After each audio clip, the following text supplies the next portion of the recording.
Today on the Dad's Making a Difference podcast, I'm having a conversation with Dr. Travis Parry. He is the #1 best-selling author of the books Achieving Balance and Marry and Grow Rich. Travis earned his master's in psychology and PhD in family relations to better understand finances from a family and psychological perspective. Travis is the founder of the Make Time Institute and has helped thousands of business owners and couples achieve their financial goals. He's an international speaker and podcast host of the Balanced Growth Show. However, his greatest accomplishment in life is becoming the husband to his beautiful and talented wife of 22 years and father to 8 amazing children. Excited to dive into this conversation with Dr. Travis Parry on the Dad's Making a Difference podcast.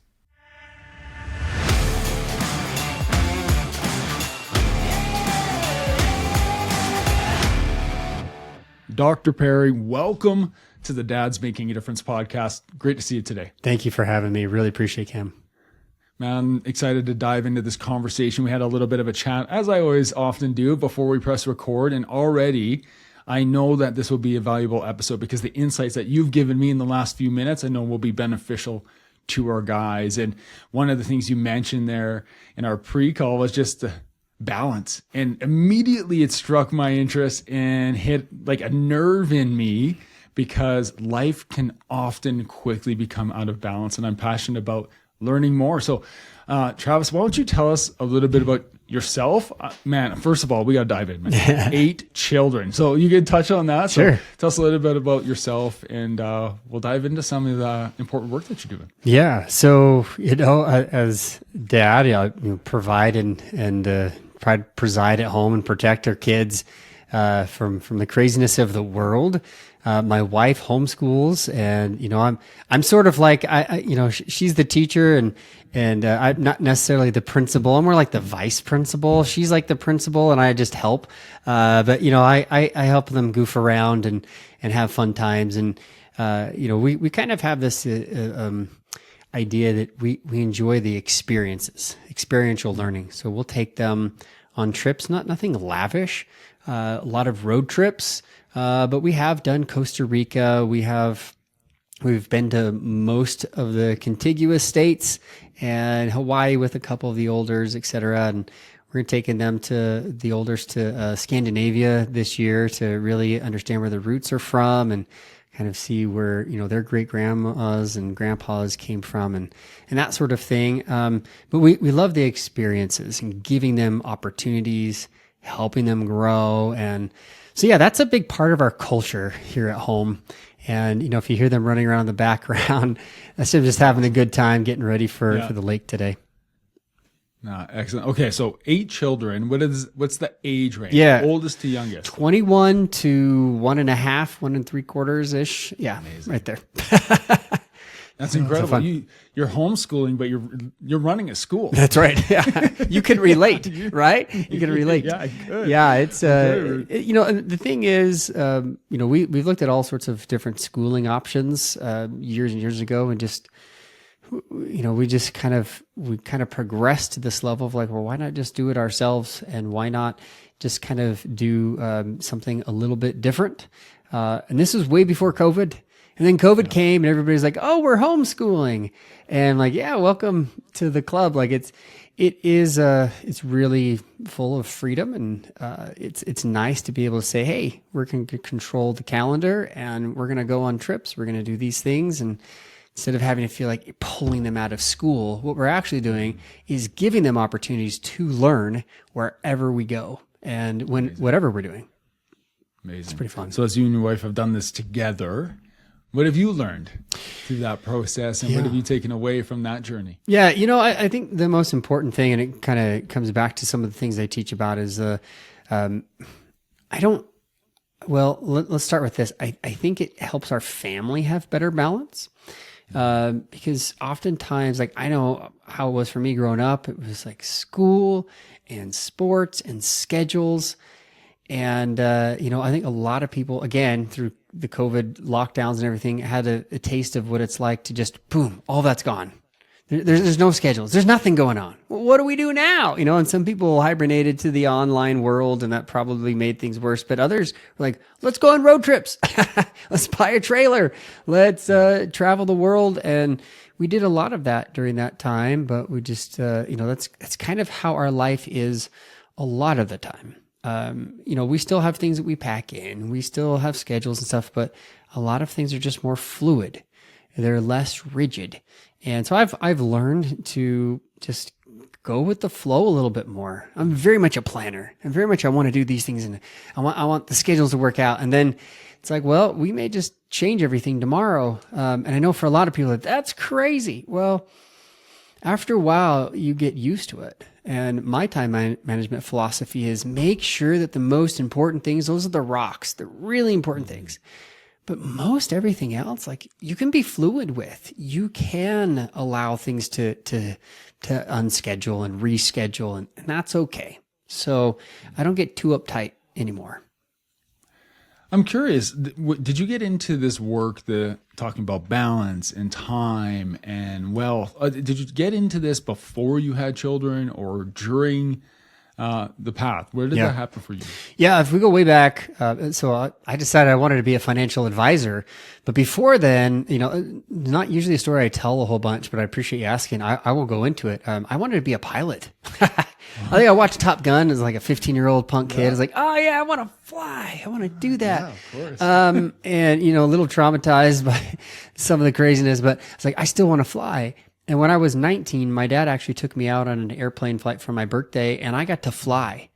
And, I don't know, maybe it was the airplane pilot trying to get a new client. Like, you're a natural. You did this so well. But I remember Cam, he's like, okay, I want you to try this, do this, try this bank. And I was like, my dad was in the back seat going, I've never been on a flight like that. And it actually sparked him to go get his pilot's license because he'd been wanting to do it since he was my age, like 19. And so he's like, that's it. I'm going to do it before this punk kid does it. So I told everybody for years I was going to be a pilot. And when I actually got to school, I started looking at lifestyle. And man, I talk to pilots. I tell people, hey, I know you think you have a knack for whatever, industry or job, but go and interview people, watch them, see what their life is actually like. You think you want to be an accountant because you like business, go sit in an accountant's office for a week. Go sit with them when they do taxes. You think you're going to really like that? Go try it. Now, I'm not saying like all work is bad and you shouldn't do work, but man, if that is not your thing, why spend 5-6 years going to school thinking you're going to do that only to just be like, I'm burnt out? You know what I'm saying? So I kind of preempted this, and I like to reverse engineer. I love growing up the little side story of these choose your own adventure books. Do you remember those, Cam? Was that big? Yeah, turn to page 21. Oh, I fell off the cliff. I got to go back. Yeah. So I loved those in elementary school, and I was one of those impatient kids that I just went to the back, and I was like, okay, this is where I want to. So I went back, and it's like, how do I get here? So I was always reverse engineering and maybe cheating a little bit in that respect. But I look at life and I'm like, well, I don't want to end up there. So why would I start down that path? And, some people are like, oh, you gave up your dream. I didn't give up my dream. I'm working on my pilot's license. I'm going to get it and I will fly. But right now, the most important thing is having a balanced life. I can be there for my kids. I want to be their coach. I want to be involved in their youth programs. I want to be at church. I want to be able to be there for my wife so that she's not a single mom for a week and then, I'm home for a week. And I know some people make that work and that's awesome. But I really, ask God and my wife, like, hey, which direction should I take? And as I started to interview people in various industries, I'm like, I love flying. It was just a magical thing. Loved it. And I do think I have some very natural talents there. And, but I decided to not make that my career. And, from there I started, well, then what am I going to do? Yeah. And my father had a plumbing business. And now that's the big thing right now, buy boring businesses and make them profitable. And he always wanted me to take it over. And I said, you know what? I'm going to go to college. I'm going to find my own way. And if I come back, awesome. Never made it back. And then he just kind of mysteriously, he passed away 2 weeks before his 50th birthday. I was 25. He was basically 50. And, you know, I was like, that snapped me, Cam. That snapped me. I was like, oh my gosh, I had a great relationship with my dad. He got his pilot's license before he passed away. And we went on rides together, and I was like, I want my dad to teach me how to fly. I'm going to fly with him. Like, yes, I could see his path. He was a business owner, and then he had this freedom to go and do his hobbies and things that he enjoys with the money that he's making. And I'm like, oh, he was such my example. And we rode mountain bikes all the time together. And anyway, we had a great relationship. I know some people don't have a great relationship with their father, but I did. And so when he died, there was a big part of me that just died, and it really suffered. And I talk about it in my first book, Achieving Balance, where that was the thing that snapped me. Because I found the financial planning industry. I was like, wait, I can make unlimited money. I can work my own hours. I can be my own boss. I can work with clients I want. This is beautiful. I knew nothing about insurance, nothing about stocks and bonds and modern portfolio theory and all the basics things, but I learned, and it was a wild ride. But once Dad passed away, I looked at everything and said, is this really the industry that I'm supposed to be in? Is this really who I'm supposed to be helping?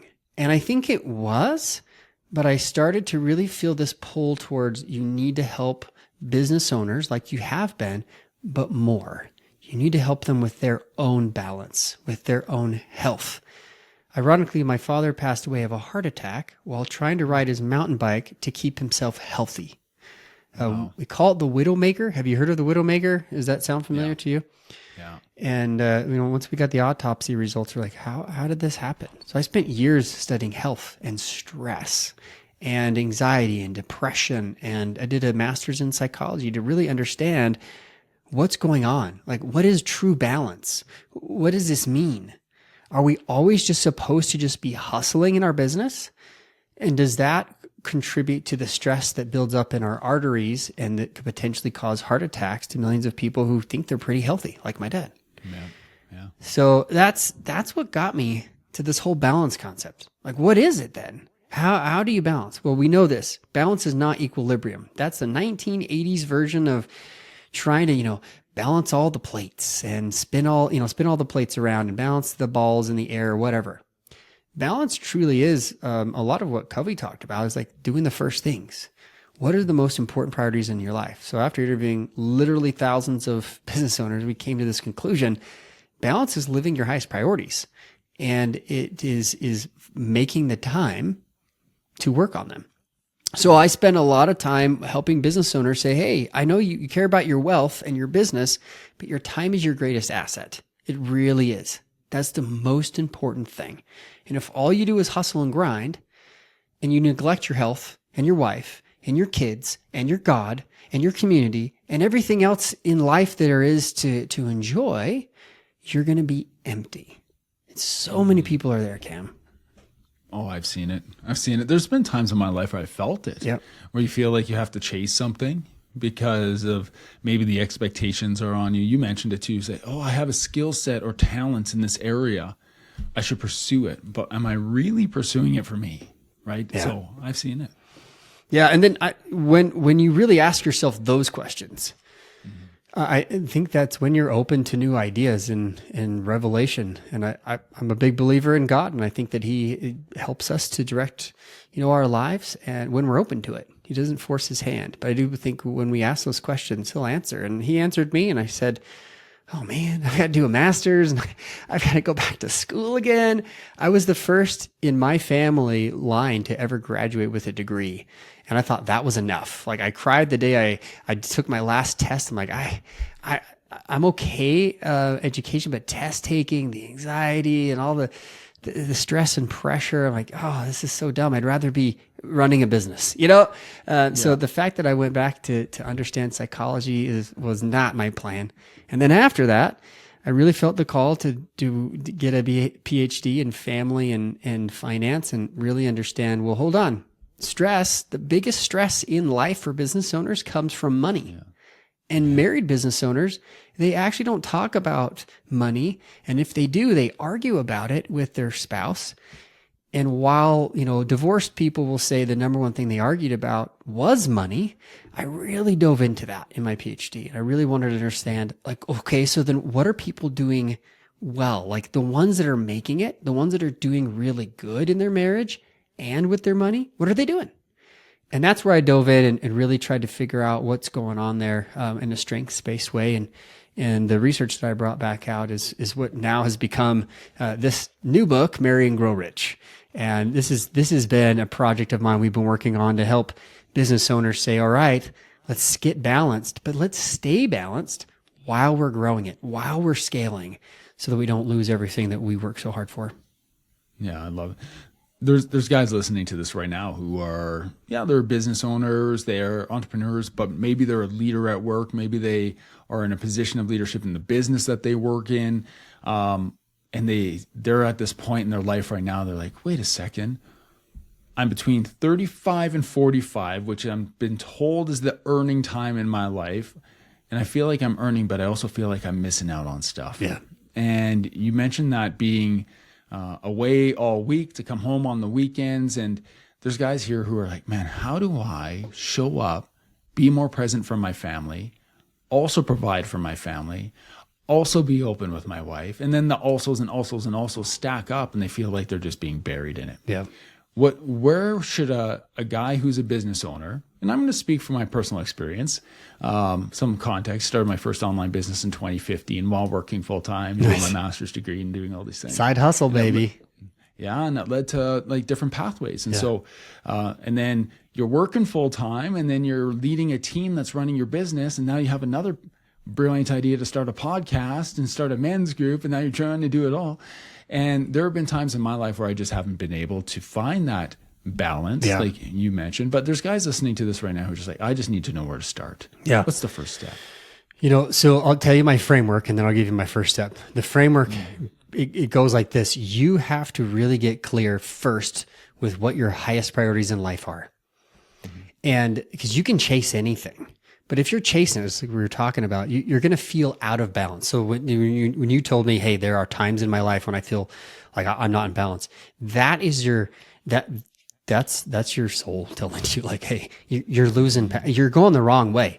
And I find it to be a psychological thing as well. Like, well, if I'm not doing the things that I know, like if I'm not working out, if I'm not reading scriptures and being with God and going to church and spending time with my wife and kids, I feel it.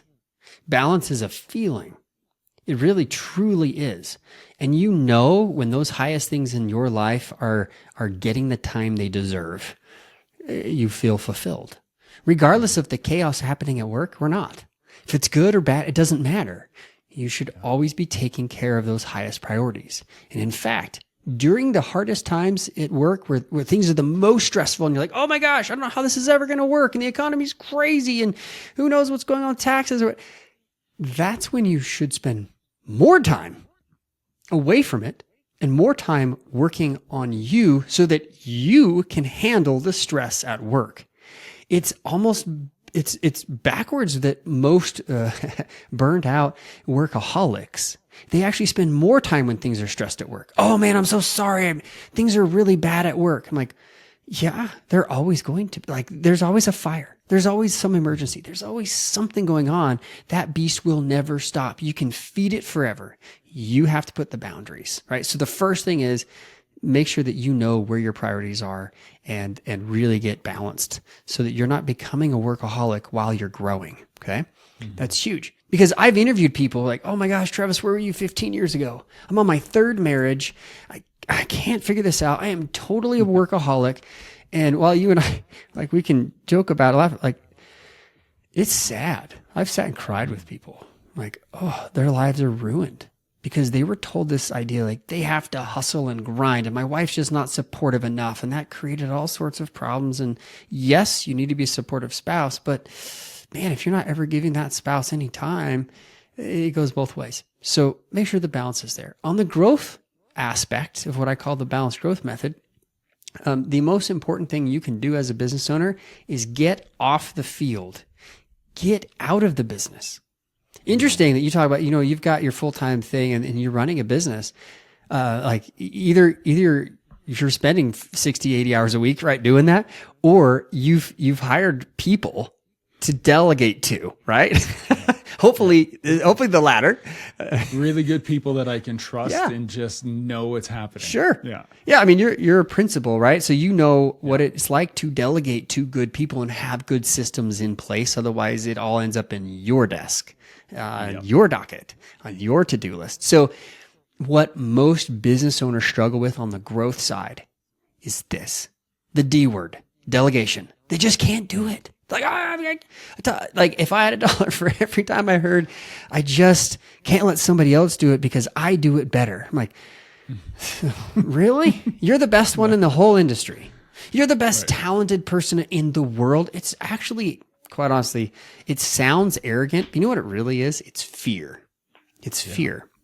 They're afraid that they will lose status, clients, money, time, whatever. They're afraid of that. And so as I help them like get what I call get off the playing field of business, quit running around on offense or defense in your business, become the coach, be on the sideline, get out of the business, let other people and other systems, AI, standard operating procedures run your business. Become the CEO. When you become the CEO, then that's when you start a podcast, write a book, start speaking, become the thought leader for your industry. And what's crazy, it's just the reverse is true. Like when you're not doing everything, but you've created systems that other people can follow, now you're replaceable. Now you can sell the business. Now you have an asset. Now you have income that's coming in, whether you're there or not. And you can go to the next level where you replace yourself as a CEO and just become owner, right? And now you can sit back and now you're just looking at profits and maybe you start another business or maybe you sell it or you give it to the next generation. Now you're in a great position. So that balanced growth model, I've come to understand works really well. So either A, you're not very balanced and that's where you should start. If you are balanced, then work on your growth. But don't start on the growth hoping that the balance will work itself out because it won't. If you don't give it boundaries, if you keep feeding that business beast, you will continually have the same problems and you won't feel fulfilled. And what's crazy are the people think, well, I'll work on my balance later. The reality is when you're more balanced, you have more energy, you're more productive, you're healthier, you're happier, you're a better leader. Like all of the indicators show you're going to be better ready to grow your business than if you're just trying to limp along, stressed, overweight, depressed, not doing well at home, thinking about finances. Like the list goes on, right? So it's that's the two pieces. But where does one start? That's really what you asked. Right here, between the ears, Cam. This is it. Fear. The number one thing that I find with most business owners is they struggle with their own thought patterns, limiting beliefs, things that keep them stuck in their day-to-day. I can tell them all these great things, stats and the framework and everything that I teach in my book, Marry and Grow Rich.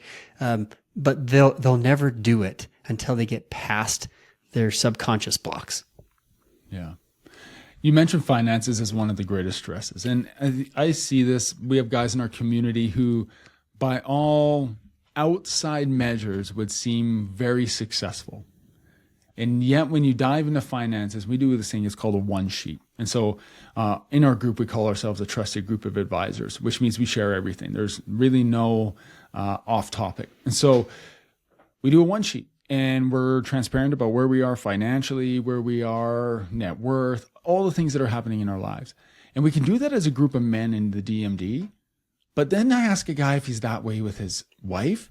He's like, wait.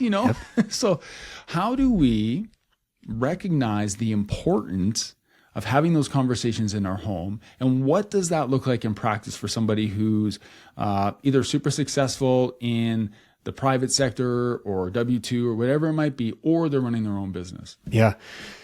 So when they can get out of their own way and they can get past their blocks and limiting beliefs, step 2 is getting on the same page with their spouse. Now, a lot of the blocks that most of us have, they're money related. So, a lot of marriage people will say, oh, it's communication. You just need to communicate better. Well, maybe. But if you're so stuck in your own head and you don't have an abundance mentality, you have a scarcity mentality, that's going to be a problem when you try to communicate with your spouse. Communication typically is just, an indicator of what's going on inside, right? But you got to change that inside first. You got to change what's going on here in the subconscious mind about money. What's your relationship with money? What does it look like? What were your parents' relationships with money? What's your money history? Dive into it. Talk about it. This is what I do with most business owners. That's where I start. What's your relationship with money? How's it been? And I don't care how much money they make, Cam. I have business owner clients who they run businesses, that are worth billions. And I have some that are just starting out. And it honestly does not matter. I've seen the range. The fears are the same. They're not good enough. They haven't risen to where their teacher thought they should be, or their parents were so tight with money that it's screwed up their idea about money. So then you take a spouse and you throw a spouse into this. Just yesterday, I was meeting with a client who, he's the CEO of his, amazing company, multi-million-dollar company. And they actually both grew up on the same amount of acreage. They had the same kind of upbringing and things, but yet they have different views of life and money because of how their parents were. So same opportunities, but the parents were the difference. And I typically find this is where we start. So I'll look at a husband and talk to a wife about what their money histories are, what their ideas about money.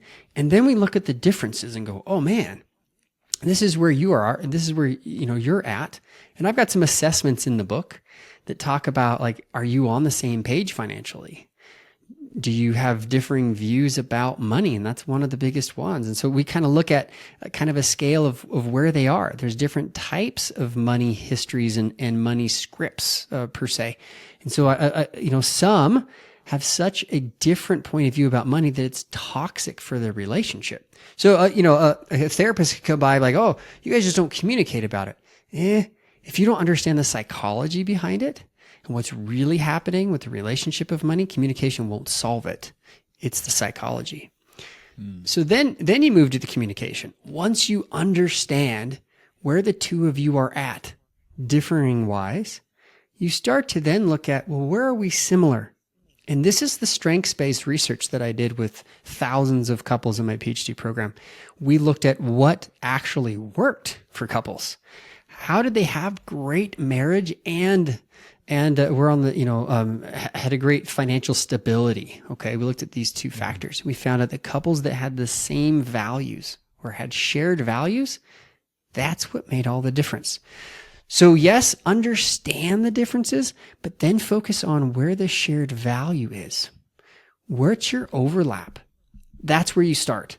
You focus on what you have in common and build on that. Third is good financial management. Now that you're on the same page, now you're going the same direction. Quite honestly, there's lots of different programs and thought patterns out there, and I have my own, which will be my third book. We'll get there. But the important part is none of those programs matter. I've listened to Dave Ramsey. I've listened to, David Bach. I've listened to so many people that try to talk about this, and it's very personal finance. It's very individual. But that's not how we work. We're in families. We're in relationships. Nothing is personal finance. It's relational finance. It's family finance. It's marital finance. Someone is always going to be in there, trying to make sense of what's going on in life with your money. And as business owners, married business owners, dads, we need to involve our spouse. We need to. If we don't, they tend to feel left out. Because we're the business owner, the money's coming in through us typically, right? And if they're the stay-at-home mom, or even if they work another job, they don't know what's going on in the business. And if we don't at least involve them and say, hey, this is where we're at quarterly, and weekly or monthly sit down and discuss, this is where the money is coming out and this is how we can work on this together, then that's really the third issue is now utilizing the money together for the benefit of the family according to what we prioritize. Amazing. I'm writing them all down. Well, explain, all that in the book, but I mean, simply your own money history, where the shared values are as a couple, and then working together as a team to utilize that, what I believe it's a stewardship of money based on your priorities as a couple. So then I'll help them prioritize where every dollar will go. I'm not so nitpicky on every dime or dollar, but have a plan and work the plan together. And I don't care if the wife is running the budget or I like call it a spending plan. I don't care who's managing that. There just needs to be transparency. No hiding. No socking money away, no pretending. It needs to be out in the open. It needs to be transparent. Yeah, I love it. So Travis, if somebody wants to pick up your book, learn more about you or either of your books, where can they do that? So they can go learn more about me at maketimeinstitute.com. They can find everything about my podcast, my speaking, my books. But if they want to grab access to this book, they can go to marryandgrowrichbook.com. So marryandgrowrichbook.com, all spelled out. And right now, you can go to Amazon and get them all there, but it's like $20-$30 for everything. But I have a package deal for basically $5. You get the ebook, the audiobook, the workbook. If you're a paperback guy, fantastic. I give that to you at cost. It's what we pay for shipping. So you're welcome to do that. And I have a bunch of other goodies and freebies and stuff on there that if you're interested and you want to take your marriage and your business to the next level, please go there, marryandgrowrichbook.com. Amazing. Travis, go one more question for you. Yeah, man. I love asking this, especially of a dad who has 8 children. As a father and as a husband right now, what's an area of growth or excitement that you're digging into? Currently, right now, it's my physical health. I think this is what really got the whole balance journey started. Is I thought everything was, really physical. Then I dove into the mental and relational. It's like, it's all connected. It's all connected. Once you start improving one aspect of your life, it's related to everything. So it's really difficult to not.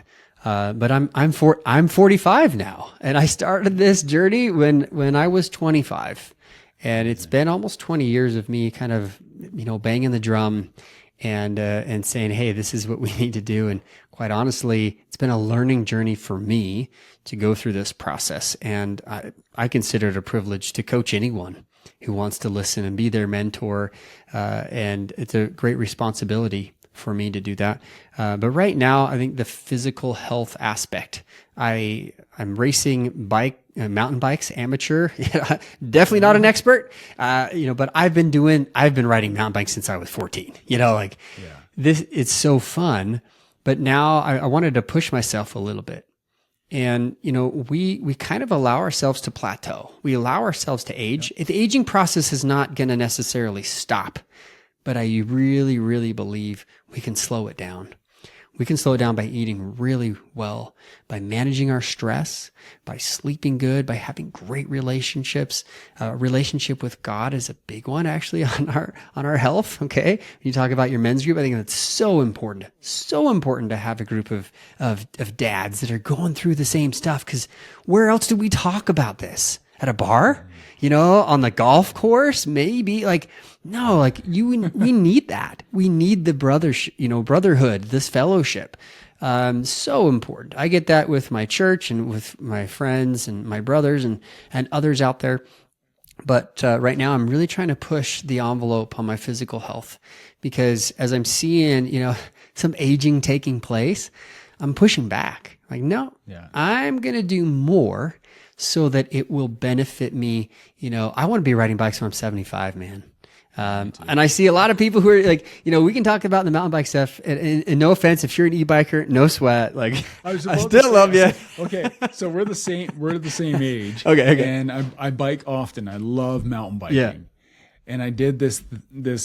It was it's called Trails to Ale. It's a 3-peak climb. You have to do it in 24 hours. It's like 3,300 feet of climb. Oh my gosh, awesome. that's horrible. I don't drink alcohol, so I don't do it for the free beer you get at the brewery after. I did it for a sticker. Oh my gosh. Say I did it. But I in that climb, I was doing it solo. I was just like, okay, I'm just about 45 years old. I'm not getting an e-bike until I'm at least 50. Exactly. No, and I first said, people that don't mountain bike, like they don't understand the psychology, but when e-bikes first became a thing and these like, and no offense, women out there, they were passing me on the trails and these old guys were passing me. The first thing I did was like, what? And then I looked down and I could see their frame. I'm like, it's an e-bike. And it's like, and then it helped to reduce some of that friction. But then I started to become like, I don't know, just annoyed by the e-bike. I'm like, I don't want to do that. And I found that people that go over to e-bikes, they never come back to mountain biking. They just, they don't, because that thrill and being able to, and I know the justifications, okay, and this isn't a mountain bike show, but the justification is, well, I get a pedal assist and I can go 3 times farther, but do you really? And does it really give you the same? I don't know. And so I'm not hating on it, but my thing is, okay, if I'm 75, maybe I'll get an e-bike, but I want to be good enough to stay relevant. And I have an uncle who's, he's in his 60s, late 60s, and he is still killing it on his mountain bike. He's one of the few that I know that has a gravel bike, an e-bike, and still mountain bikes because of, he's just crazy. And I want to be like that. I want to have such great health. And the irony and kind of bring this all back to, didn't your dad die on a mountain bike? Yep, he did. And I guess what? I'm not afraid. Every time I go out, I'm healthy, I'm safe. I know my boundaries. I tell my wife where I go. I mostly ride with people. Like I do the things, but it's all here. It's really all here. It's in this brain. And I'm racing next weekend on a race that I actually almost died on because we moved here and the elevation change from sea level to 8,000 feet was killing me.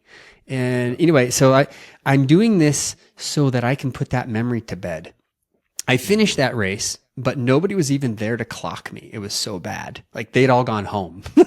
The balloons, everything was gone. My family's there like, oh, hi, This time I'm going to rock it. And I'm not there to win it, but I'm there to be, to finish. And I'll do a few more bike rides, but I will tell you, most guys who are out there, they're like, well, what can I do?